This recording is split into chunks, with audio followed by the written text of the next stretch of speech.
Hi guys! Welcome back to my channel. Hangad-hangad lang ta dring dapita kay wag yun nang imbitar sa mga taga Compostela. So ngita tag ikapanudan, dagan ta sa kusina. Atong paspasan kay muragutom na. Pagkabutid tunay ang palaya. Apilan day natog lamas o pak dara niya ato day halingon atong kayo. Atong paspasan gamay kay atong bitok na nuktok na. Di ba ka ni mga ikog ning taga Compostela nga wag gini sila mangimbitar sa atoa. Salang din natong kaha ug butangan natong mantika. Isunod dayon nato ang lamas.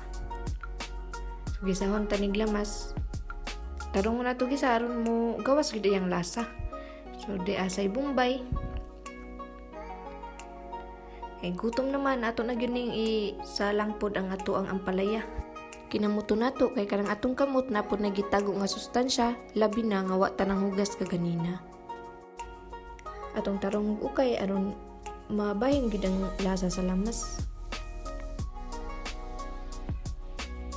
Ayaw pang kalayo, butang nga gamay tubig. Aron insakto gid ang iyang timpla.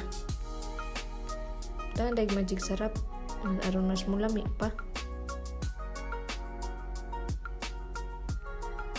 Kayo na to nga pinapro kay para ingnon sad nga kay baw gitang luto no. Itik-itik dig asin. Nasag korek. So kaning ampalaya noon jud ni nga butang nga itlog. Itong butangan pong itlog oh. Sa 2, 3, 4, 5. Kaya palaya mo na ginig at kinabuhi. Bisag unsa ka pait, basta saglag itlog mo lami. Hapit na kita kakaon. Sudan na gini atong giatubang diring dapita.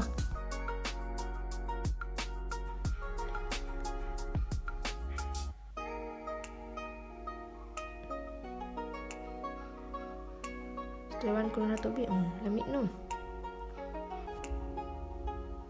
Mura magkuwag asin, pwede ka na po na ito kausa.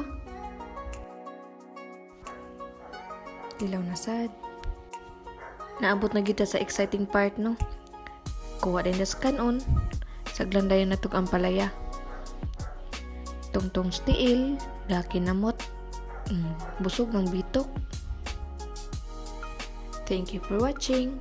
Please do subscribe and click the notification bell for more upcoming videos. Bye!